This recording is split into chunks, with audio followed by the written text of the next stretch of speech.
अस्सलाम वालेकुम। आज हम स्टार्ट करेंगे chemistry class 11th chapter 7 chemical kinetics topic 7.2 rate law. Rate law start करने से पहले we should know what is rate of reaction.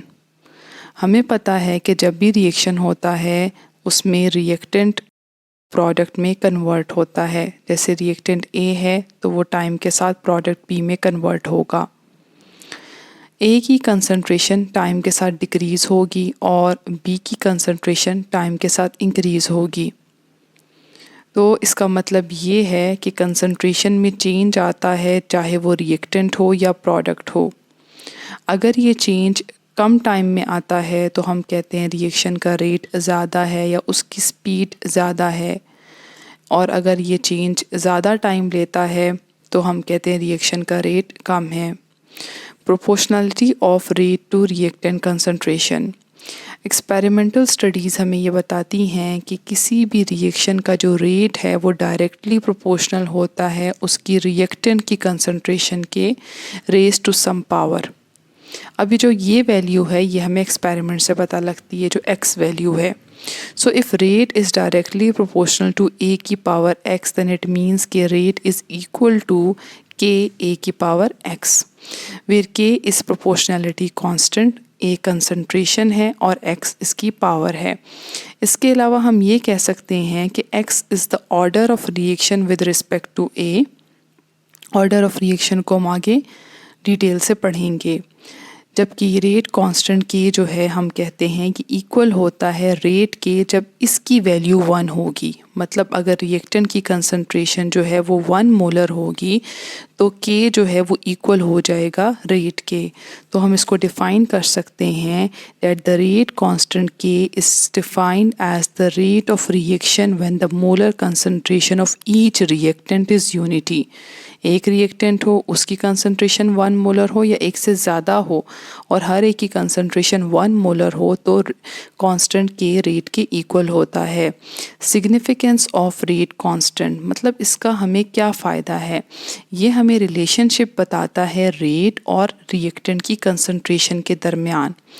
ये जो के की वैल्यू है ये कंसंट्रेशन या टाइम पे डिपेंड नहीं करती, ये सिर्फ डिपेंड करती है टेम्परेचर पे। मतलब टेम्परेचर से किसी भी रिएक्शन की के की वैल्यू को चेंज किया जा सकता है। Order of reaction. Order of reaction is the number of molecules of reactant participating in the rate determining step. मतलब कि रेट डिटर्मिनिंग स्टेप में जितने रिएक्टेंट्स होते हैं ऑर्डर ऑफ रिएक्शन वो होता है। अब रेट डिटर्मिनिंग स्टेप क्या होता है? एक्चुअली जब भी कोई रिएक्शन होता है तो वो ज़रूरी नहीं कि एक ही स्टेप में हो, कुछ रिएक्शंस एक से ज़्यादा स्टेप में भी होते हैं। जैसे इस रिएक्शन को ले लेते हैं, हम कहते हैं एक रिएक्शन है 2A + B gives us C + D। तो मे बी ये ऐसे हुआ हो कि पहले एक A और B ने कंबाइन हो के हमें C दिया हो और E दिया हो, और फिर उस E और एक और A ने मिलकर हमें D दिया हो। अगर हम इसको ऐड करते हैं, मतलब ओवरऑल इक्वेशन लिखते हैं, तो हमारे पास यही आएगी 2A + B will produce C + D। जबकि E लेफ़्ट साइड में भी है राइट साइड पे भी है तो ये कैंसल आउट हो जाएगा। तो ओवरऑल रिएक्शन तो ये है, लेकिन ये रिएक्शन 2 स्टेप में हुआ है। तो जब रिएक्शन 2 या 2 से ज़्यादा स्टेप में हो तो जो एक स्टेप होता है उसको हम स्लो स्टेप कहते हैं और बाकियों को फास्ट कहते हैं। जैसे अगर मैं कहूँ ये स्टेप क्या है, स्लो है और ये फास्ट है, तो जो स्टेप स्लो होता है वही हमारा रेट डिटर्मिनिंग स्टेप होता है। मतलब रेट उस स्टेप के रिएक्टेंट्स पे डिपेंड करता है। मतलब अगर मैं इस रिएक्शन का रेट लॉ लिखूंगी तो वो होगा rate is equals to k A की पावर 1 एंड बी की पावर 1। हालांकि ओवरऑल रिएक्शन में 2 ए और 1 बी यूज़ हुआ है, लेकिन रेट डिटर्मिनिंग स्टेप में एक ए और एक बी का यूज़ हुआ है, तो वो हमारे पास रेट लॉ होगा। और इनकी जो पावर्स होती हैं उनके सम को हम कहते हैं ऑर्डर ऑफ रिएक्शन। मतलब रेट डिटर्मिनिंग स्टेप में 2 मॉलिक्यूल्स यूज़ हुए हैं तो हम कहेंगे इस रिएक्शन का ऑर्डर 2 है। इसी तरह हमने एक जनरल इक्वेशन ली है कि हमने A मोल्स A के लिए हैं, B मोल्स B के लिए हैं, जिससे हमारे पास C moles of C and D moles of D produce हुआ है। अगर हम इसका रेट लॉ की इक्वेशन लिखें तो वो क्या होगी, ए की पावर एक्स एंड बी की पावर वाई। एक्स और वाई क्यों है, ए और बी क्यों नहीं है, क्योंकि हमें नहीं पता कि रेट डिटर्मिनिंग स्टेप में ए के कितने मोल्स और बी के कितने मोल्स यूज़ हुए हैं, इसीलिए हमने उनकी जगह एक्स और वाई लिख दिया है। इट मीन्स कि rate is equals to k A की पावर एक्स एंड बी की power y. Average reaction rate, जब हम रेट मेजर करते हैं किसी भी टाइम इंटरवल में, मतलब चेंज इन कंसंट्रेशन को चेंज इन टाइम से डिवाइड करते हैं तो हमारे पास एवरेज रेट आता है। लेकिन अगर हम बहुत स्मॉल कंसंट्रेशन के चेंज को पढ़ते हैं in small interval of time, तो जो रेट आता है उसको हम इंस्टेंटेनियस रेट कहते हैं या डिफरेंशियल रेट कहते हैं। तो rate is equals to d x over d t for instantaneous rate, जिसमें स्मॉल चेंज आता है कंसंट्रेशन का और स्मॉल चेंज आता है टाइम का। रेट लॉ एक्सप्रेशन, तो जो अभी हमने इक्वेशन लिखी ये उसका रेट लॉ एक्सप्रेशन है। जो x है ये है order of reaction with respect to a, y is order of reaction with respect to b, और x और y का जो सम होगा वो होगा order of reaction, overall order of reaction या simply order of reaction. Order of reaction in rate law. Order of reaction is defined as sum of all the exponents to which the molar concentration terms in the rate equation are raised, जैसे भी हमने discuss किया। Prediction of order of reaction, ये जो order of reaction है ये हम predict नहीं कर सकते, ये हमें आफ्टर एक्सपेरिमेंट ही पता लगता है कि रिएक्शन का ऑर्डर क्या है।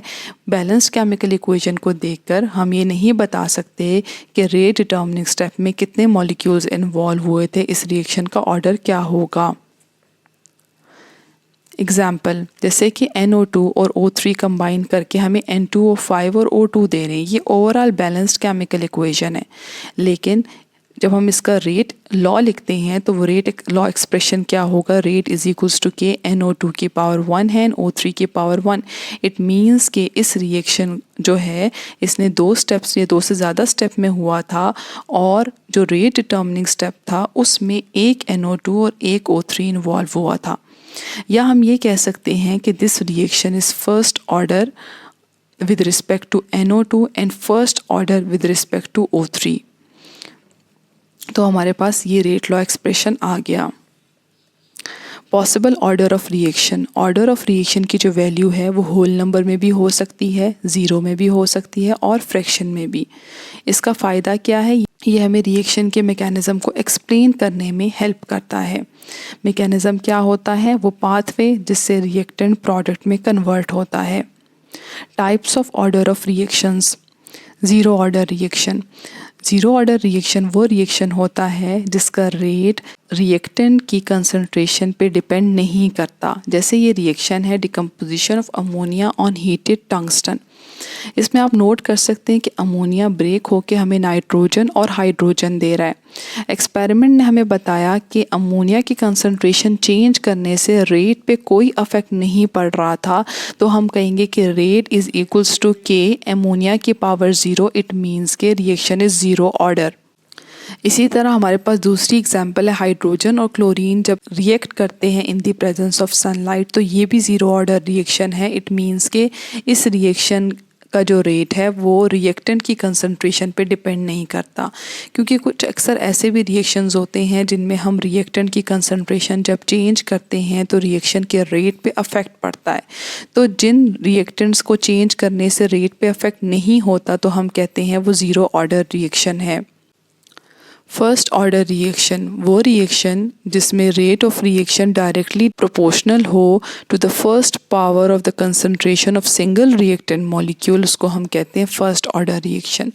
मतलब अगर रेट रिएक्टेंट की कंसंट्रेशन के डायरेक्टली प्रोपोर्शनल हो और उसकी पावर 1 हो, मतलब जैसे ये रिएक्शन है जिसमें डिकम्पोजिशन हो रही है N2O5 की, ओवरऑल रिएक्शन में 2 N2O5 यूज़ हो रहे हैं, लेकिन रेट डिटर्मिनिंग स्टेप में एक N2O5 यूज़ हो रहा है, मतलब पावर 1 है, तो हम कहेंगे ऑर्डर 1 है। अब इसका मतलब क्या होता है, इसका मतलब ये होता है कि अगर हम रिएक्टेंट की कंसंट्रेशन को डबल करेंगे तो रेट भी डबल हो जाएगा। अगर हम रिएक्टेंट की कंसंट्रेशन को 2 टाइम्स इंक्रीज़ करेंगे तो रेट भी 2 टाइम्स इंक्रीज़ हो जाएगा। तो ये मतलब होता है फर्स्ट ऑर्डर का। तो ये एक एग्जांपल हमारे पास है। दूसरी एग्जांपल है अमोनियम नाइट्राइट की डिकम्पोजिशन। ये भी फर्स्ट ऑर्डर रिएक्शन है। इसका मतलब इसमें भी रिएक्टेंट की कंसंट्रेशन को चेंज करने से रेट चेंज होगा। जैसे आप रिएक्टेंट की कंसंट्रेशन को चेंज करोगे, रेट भी उसी तरह ही चेंज होगा। सेकेंड ऑर्डर रिएक्शन, वो रिएक्शन जिसमें सम ऑफ एक्सपोनेंट जो रेट इक्वेशन में है वो इक्वल टू 2 हो तो हम कहते हैं सेकेंड ऑर्डर रिएक्शन है। एक पॉसिबिलिटी ये है कि एक ही रिएक्टेंट है और उसकी पावर 2 है रेट इक्वेशन में, या दूसरी पॉसिबिलिटी ये है कि दो डिफरेंट रिएक्टेंट्स हैं और दोनों के ऊपर पावर 1 है। अगर एक ही रिएक्टेंट है और उसके ऊपर पावर 2 है, इसका मतलब ये है कि अगर हम इसकी कंसंट्रेशन को डबल करेंगे तो रेट 4 टाइम्स इंक्रीज होगा। फर्स्ट ऑर्डर में क्या करते थे, जब डबल करते थे रेट भी वैसे ही चेंज होता था। लेकिन अगर सेकेंड ऑर्डर हो, आप ये समझ ले x की पावर 2 है, तो अगर सेकेंड ऑर्डर और डबल करेंगे तो क्या होगा, 2 2 ज़ा 4, रेट 4 टाइम्स इंक्रीज हो जाएगा।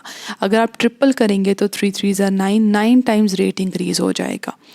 और अगर ऐसा है कि दो डिफरेंट रिएक्टेंट्स हैं, पावर 1 1 है, इट मीन्स के ऑर्डर 1 है with respect to A and order 1 है विद रिस्पेक्ट टू बी। इसका मतलब है कि अगर ए की कंसंट्रेशन को आप डबल करोगे, बी को कांस्टेंट रख के, तो रेट डबल हो जाएगा। और अगर आप बी की कंसंट्रेशन को डबल करोगे ए को कांस्टेंट रख के, तो रेट भी डबल हो जाएगा। मतलब दोनों फर्स्ट ऑर्डर हैं with respect to their reactant.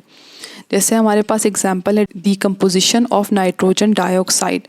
इसमें आप नोट करें कि हमारे पास NO2 ब्रेक होके 2NO और O2 दे रहा है, और इसकी जब हम रेट इक्वेशन देखते हैं आफ्टर एक्सपेरिमेंट तो क्या नज़र आता है हमें कि NO2 की पावर 2 है। इट मीन्स कि rate is directly proportional to NO2 की पावर 2, या reaction is second order according to NO2।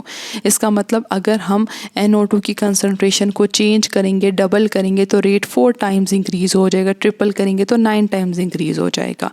दूसरी एग्जाम्पल है जिसमें NO और O3 कंबाइन करके कि हमें NO2 और O2 दे रहे हैं। अब ये इसमें आप नोट करें कि दो डिफरेंट रिएक्टेंट्स हैं, उनकी पावर 1 है, मतलब सम इक्वल टू 2 है। इसका मतलब है कि ऑर्डर 1 है with respect to NO and 1 है विद रिस्पेक्ट टू O3, लेकिन ओवरऑल ऑर्डर वो क्या है, 2 है। एंड इसी तरह हमारे पास एग्जाम्पल 3 भी है। थर्ड ऑर्डर रिएक्शन, वो रिएक्शन जिसमें सम ऑफ एक्सपोनेंट जो रेट इक्वेशन में है it is equal to 3, then reaction is third order. 3 possibilities हैं, या तो एक ही रिएक्टेंट है उसकी पावर 3 है, या दो रिएक्टेंट्स हैं एक की पावर 2 है और एक की पावर 1 है, या 3 रिएक्टेंट्स हैं तीनों की पावर 1 1 है। सम करेंगे तो आंसर 3 आएगा, तो ये थर्ड ऑर्डर रिएक्शन है। जैसे एग्जांपल है oxidation of NO bye O2। इसमें NO की पावर 2 है रेट इक्वेशन में, O2 की पावर 1 है, सम इक्वल टू 3 है। इसका मतलब ये है that the reaction is second order according to NO and first order according to O2। इसी तरह हमारे पास रिएक्शन ऑफ FeCl3 है, जिसमें हमारे पास रेट इक्वेशन में FeCl3 की पावर 1 है, Ki की पावर 2 है। आप नोट करें कि जो ये पावर्स हैं ये बैलेंस्ड केमिकल इक्वेशन पे बेस नहीं करती, ये हमें एक्सपेरिमेंट बताती हैं। तो इसका भी ऑर्डर 3 है, क्योंकि सम करेंगे तो आंसर 3 आएगा। फ्रैक्शनल ऑर्डर रिएक्शंस, वो रिएक्शन जिसमें अगर हम रेट इक्वेशन की जो पावर्स हैं उनका सम करें और आंसर किसी फ्रैक्शन वैल्यू आई तो हम कहेंगे फ्रैक्शनल ऑर्डर रिएक्शन है। जैसे reaction between hydrogen and bromine to produce HBr। तो जब हम इसका रेट इक्वेशन देखते हैं तो उसमें हाइड्रोजन की पावर 1 है एंड ब्रोमीन की पावर हाफ है। तो जब 1 एंड 1/2 ऐड करेंगे, यानी 1 + 0.5 करेंगे तो आंसर फ्रैक्शन में आएगा, इसीलिए फ्रैक्शनल ऑर्डर रिएक्शन है। सेम इसमें भी हमारे पास आंसर 1.5 आएगा, या कोई भी वैल्यू आ सकती है फ्रैक्शन में, तो वो फ्रैक्शनल ऑर्डर रिएक्शन होगा। स्यूडो फर्स्ट ऑर्डर रिएक्शन, तो ये भी एक टाइप है ऑर्डर ऑफ रिएक्शन की, जिसमें अगर हम कोई बायोमोलिक्यूलर रिएक्शन लें और सॉल्वेंट हम एक्सेस में लें और वो रेट डिटर्मिनिंग स्टेप में यूज़ ना हो, तो हम कहेंगे वो रिएक्शन स्यूडो फर्स्ट ऑर्डर है, क्योंकि उसका जो रेट है वो सिर्फ एक ही रिएक्टेंट की कंसंट्रेशन पे डिपेंड करता है। दूसरा हम लोगों ने एक्सेस में लिया जो रेट डिटर्मिनिंग स्टेप में पार्ट नहीं ले रहा। तो इस तरह के रिएक्शंस को हम कहते हैं pseudo first order reaction. Determination of reaction order, rate law and rate constant. तो रिएक्शन का जो ऑर्डर है रेट लॉ या रेट कांस्टेंट की जो वैल्यू है ये हमें केमिकल इक्वेशन को देखकर नहीं पता लगती, ये हम आफ्टर एक्सपेरिमेंट बताते हैं। तो हम मेथड ऑफ इनिशियल रेट्स को यूज़ कर सकते हैं रिएक्शन ऑर्डर बताने के लिए। उसमें हम करते ये हैं कि हम दो रिएक्टेंट्स लेते हैं, ए और बी, कोई भी रिएक्टेंट ले लेते हैं या एक ले लेते हैं। फॉर एग्जांपल प्रोडक्ट में कन्वर्ट हो रहा है सी और डी में। हम क्या करेंगे, एक रिएक्टेंट की कंसंट्रेशन को कांस्टेंट रखेंगे और दूसरे को चेंज करेंगे और चेक करेंगे कि दूसरे को चेंज करने से रेट पे क्या अफेक्ट हो रहा है। फॉर एग्जांपल इसको चेंज करने से रिएक्शन के रेट पे कोई इफेक्ट नहीं आ रहा तो हम कहेंगे कि रेट इक्वेशन में बी की पावर 0 है। अगर इसको चेंज करने से, डबल करने से रेट भी डबल हो रहा है, इसका मतलब बी की पावर 1 है। अगर इसको डबल किया और रेट 4 टाइम्स इंक्रीज हुआ, इसका मतलब बी की पावर 2 है रेट इक्वेशन में। इस तरह हमें ऑर्डर पता लग जाएगा विद रिस्पेक्ट टू बी। जब हमें ये पता लग जाएगा फिर हम इसको क्या कर लेंगे, कांस्टेंट कर लेंगे और इसकी कंसंट्रेशन को चेंज करेंगे ताकि ये पता लग जाए कि रेट इक्वेशन में ए की क्या पावर है, 0 है, 1 है या 2 है। इस तरह हमारे पास रेट लॉ की इक्वेशन आ जाती है और ऑर्डर ऑफ रिएक्शन भी हमें पता लग जाता है। For example jet engines release nitrogen 2 oxide in the upper atmosphere. ये जो 2 और वैल्यू लिखी हुई है ये नाइट्रोजन की ऑक्सीडेशन स्टेट है। In the ozone layer of upper atmosphere nitrogen 2 oxide reacts with ozone to form nitrogen 4 oxide and oxygen.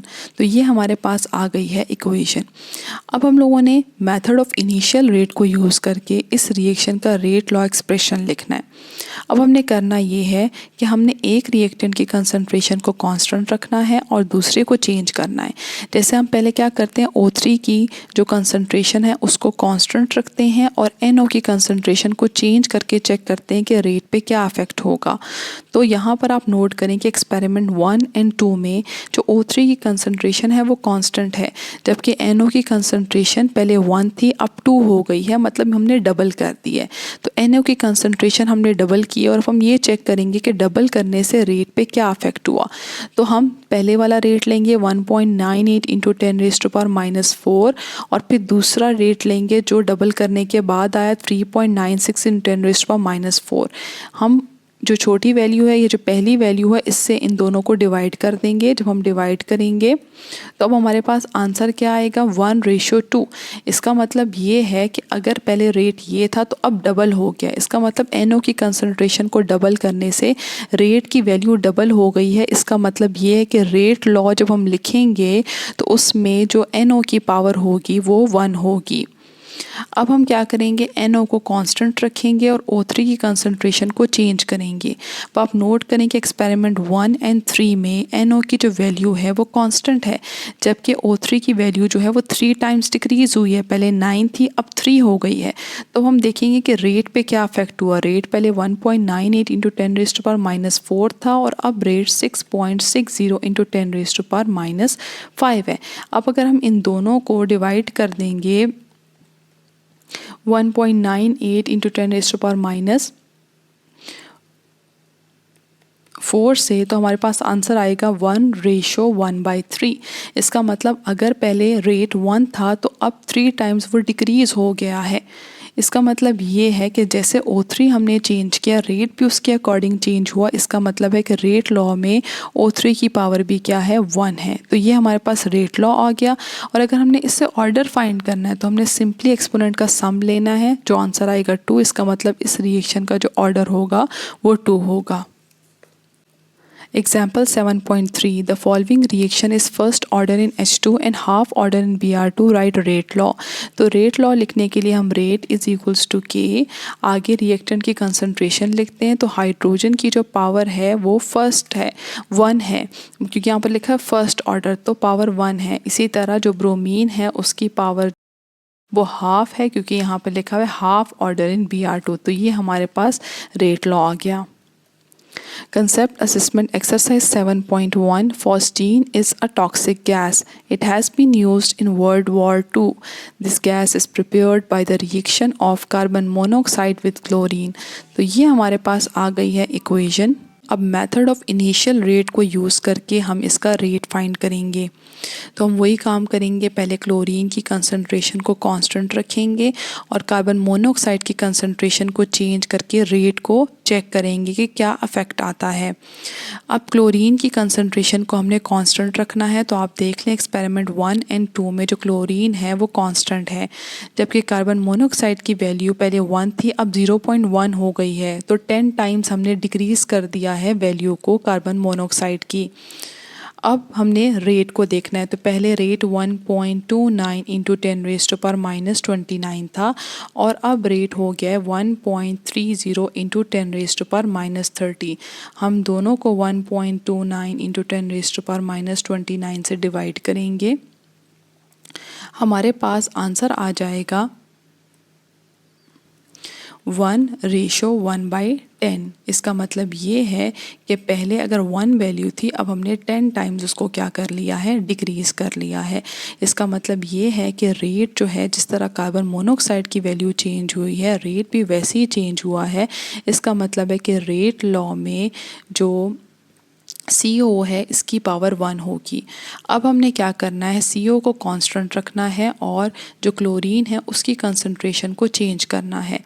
अब CO को कांस्टेंट रखेंगे। आप नोट करें कि जो एक्सपेरिमेंट 2 और 3 है, इसमें जो CO यानी कार्बन मोनोऑक्साइड की वैल्यू है वो कांस्टेंट है, जबकि क्लोरीन की वैल्यू 0.1 है और 0.1 है और फिर हमने 1 कर दी है 1.0। इसका मतलब 10 टाइम्स इंक्रीज़ किया है।